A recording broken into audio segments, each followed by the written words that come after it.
Hey guys, welcome to the news of Oceania Football. And today with me is interviews. I've got such a very, very, very special guest with me. And would you love to introduce yourself, please? I'm Charlie Clough, English-born, playing in Thai Premier League for Port FC. Great, great, great. Thank you so much for coming on and doing this out your busy schedule. Yeah, no problem. Yeah, no problem. I'm happy to give my opinions and my life story out here and my career, how it's gone. Great, great, great. So the first question I ask everybody is, how did you get into football? Just from a young age, my father was mad about football. I'm a Burnley fan, so we grew up supporting Burnley. We went to watch Burnley. Like our first game was when me and the brother, very young. So yeah, I started from a young age. Local football club, as everyone starts off, and then obviously it just grew from there. And got more serious as I got older. But yeah, no. Started from about, I think maybe started playing when I was 6 or 7, I think. Just a local club down the road, down the park. And yeah, that's where it started. Okay, great, great. And for people who doesn't really know you, what is your position and your style? I'm a centre half, as you can tell by the wonky nose and the scars on my head. So yeah, centre half. But I started my career and made my Football League debut as a midfielder. But as I got older, I filled out more and I got taller, and then it was obvious that I was always going to be a centre half just because of my physical attributes. So then I sort of moved to centre half when I was 19. So yeah, I've always been a centre half since then. Great. Yeah, because what is it? You're a strong celebrator. I watch you like your highlights, and like you take no mercy. That's sort of my style, and I guess that's why I've been successful over here. I think because obviously I brought that that English mentality, of like no mercy, just no holding back. Smashing people, as we say, smashing people on the pitch and in a nice way, but winning my headers and stuff like that. So I think that's sort of made me dominant out here. That's what my reputation is now. Out in these parts of the world, they know me for as a strong defender. Yeah, definitely. Even I played a game eFootball, and they have the Thailand League in there. It's quite big over here. The esports, is it? Yeah, and I played your club and I played you as a player. Hey, you're tough. But even in the game, you're tough.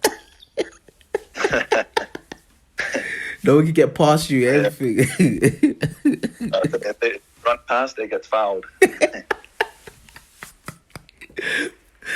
Sorry, okay, the next question is that, like, how did you get to England and actually explain to your journey, basically, to this point now? I started.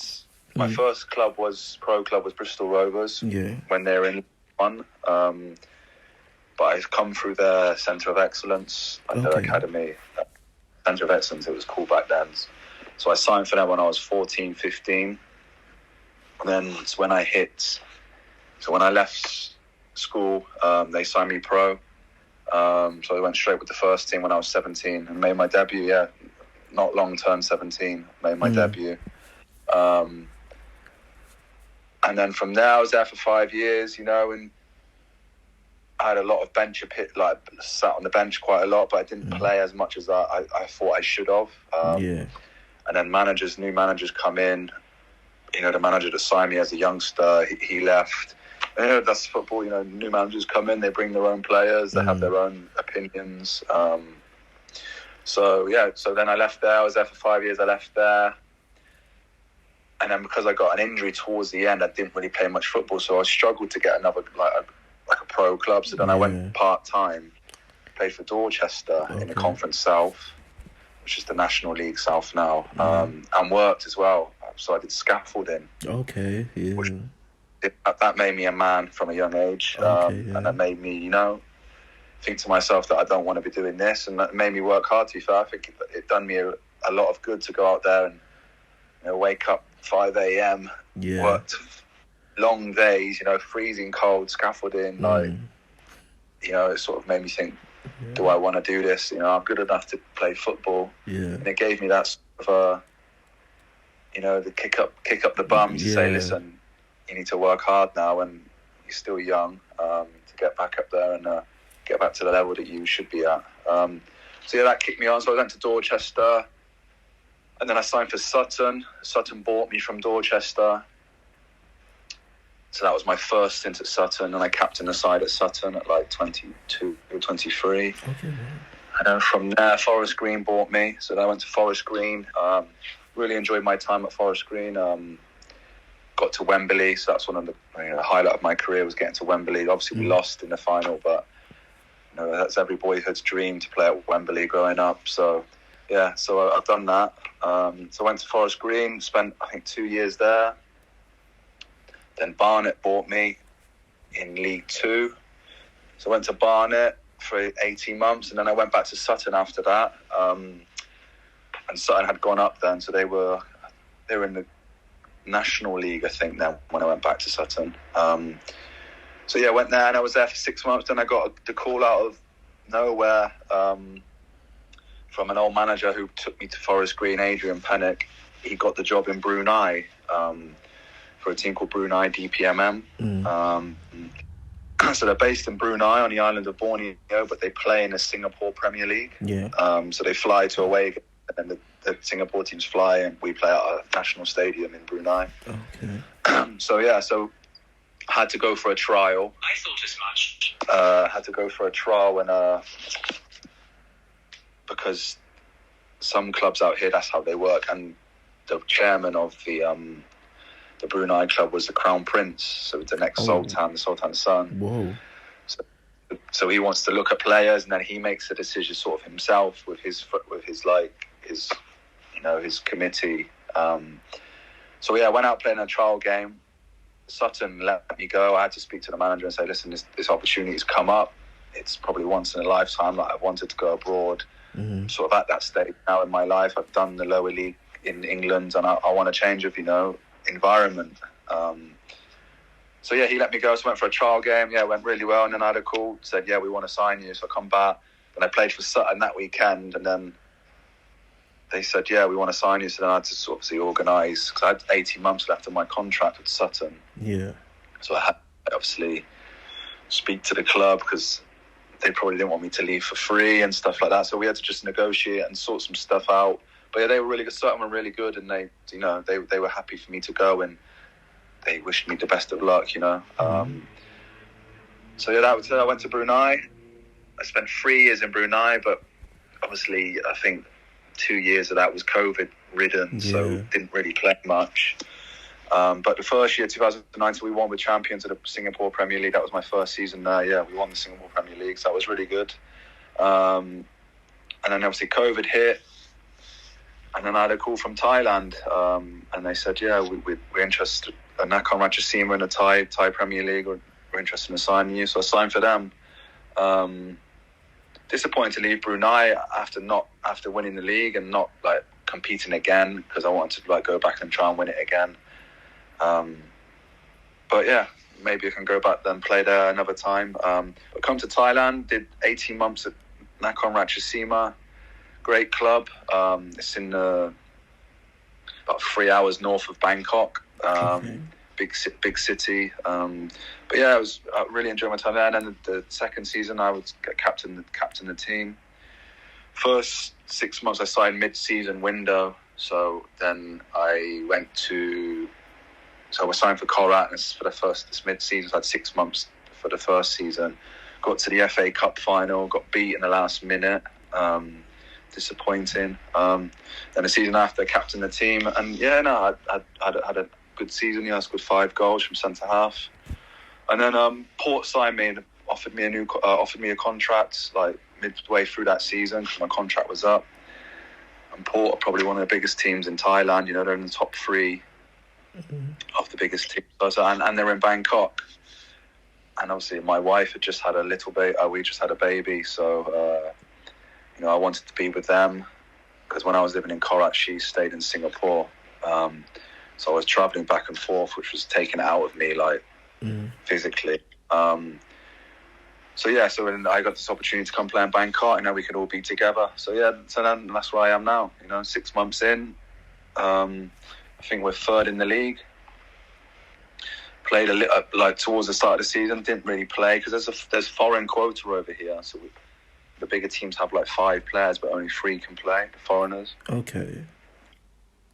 So I had a few niggles at the start of the season. Played a couple games. Was in and out a little bit. But then sort of a new manager's come in, and I played the last 6 games and cemented my place, which is good. But now, obviously, it's the mid-season break where the Asian Cup's going on at the moment in Qatar. So we have a break, and then the second round of the league starts on the 11th of Feb. So we've got a couple of weeks left. But really enjoying it. But it has been a wild journey. Yeah. From Bristol to Brunei to Thailand. It's been good. And that's sort of why I wanted to come and play abroad. Not just for football reasons, but obviously for life experience and seeing different cultures. I met my wife playing abroad. I had my little one playing abroad. Maybe if I stayed in England, these things wouldn't have happened, I'm glad I've done it. And people ask me, would you recommend going to play abroad? And I say, I couldn't highly recommend it to anyone. If you have the chance and it's the right thing for you at the time, then I think go and do it. But I think a lot of players back home, just it's coming out of that comfort zone.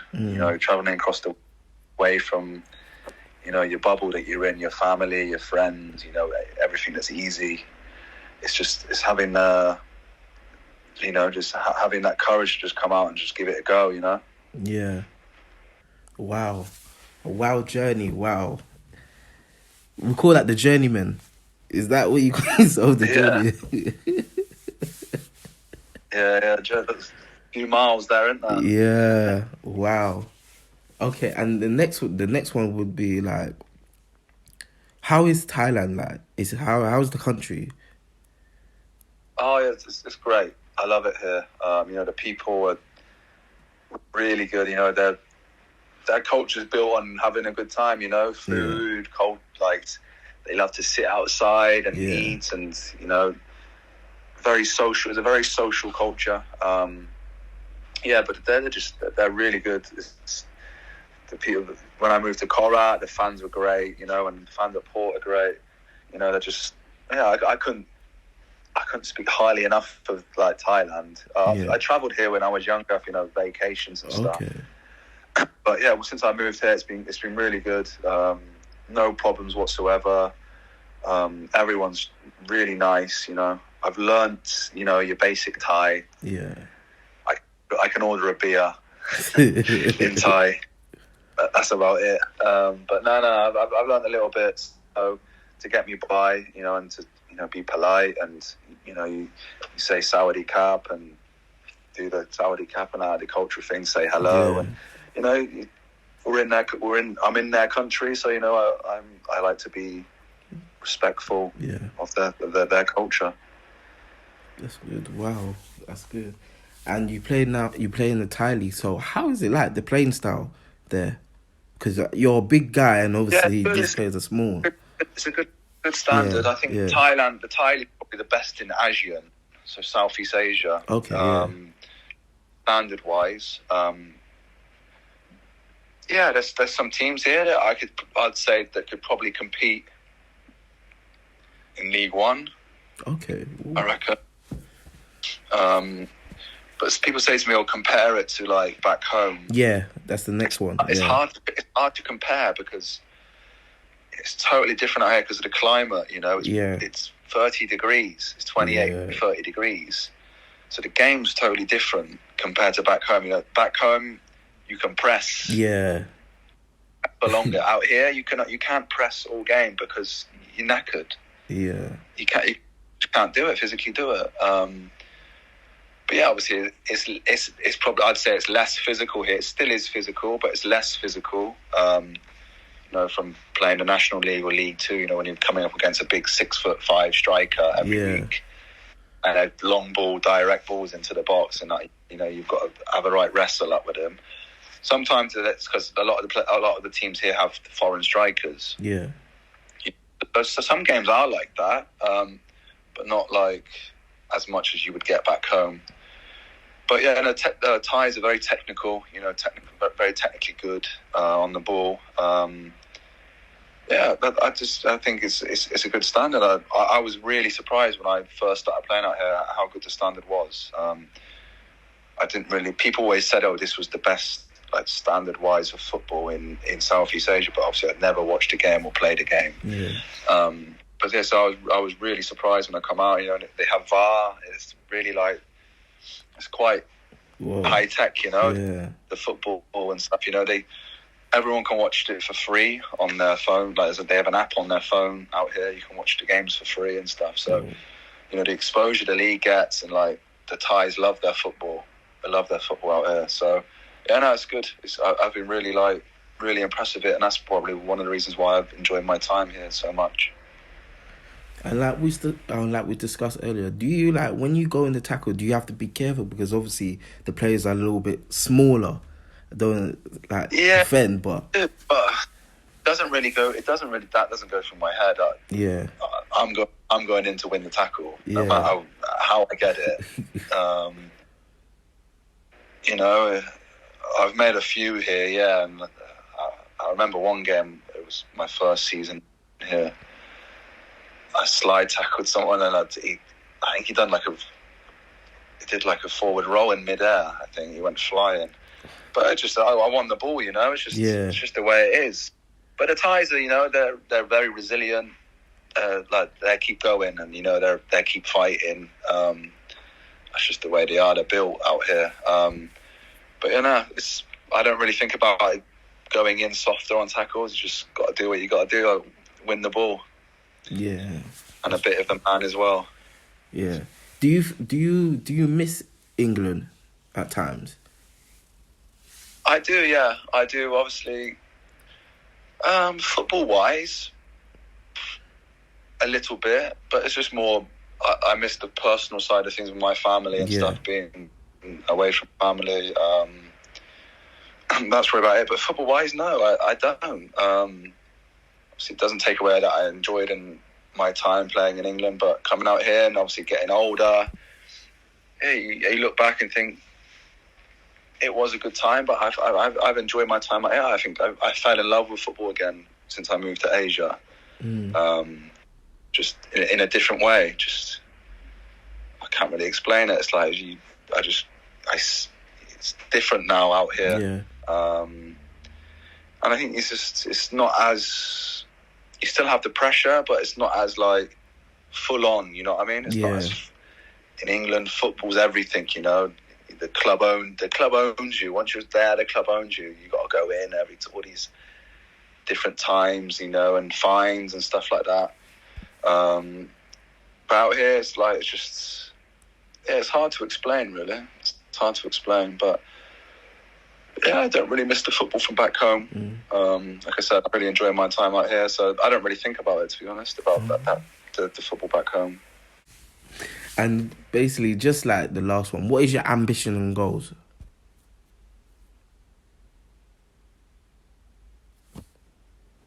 Well, I'm currently planning on getting my coaching badges done. Okay, great. So I'm 33 now. I've got 2 years here at Port. So yeah, I think I'd like to think I've got 3-4 years left in me. Okay. Playing at a decent level out here. And then, maybe going to coaching.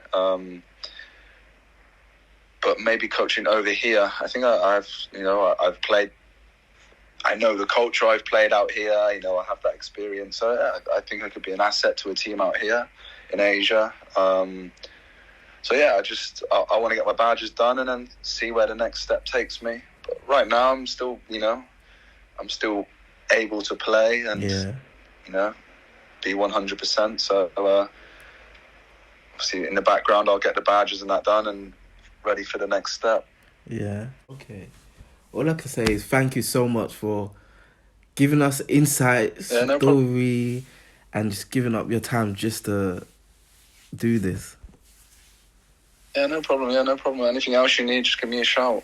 Oh, definitely. Oh, thank you. I thought, do you know what? I thought when I see you on the pitch, I thought, yeah, this guy's serious, you don't mess it, like, I'm going to give you the little headbutt and stuff like that. But in person, you're nice. Yeah, I'm nice off the pitch. It's just when I step across that line, Yeah. You got to do what you got to do to win. Yeah. No, but thank you so much for doing this. Yeah, no problem. And all I can say is, like, I wish you the best of season, the last of your season, your finished season here, and the rest of the year as well. Thank you, mate. Yeah, and you. I wish you all the best. Thank you. Okay, take care of yourself.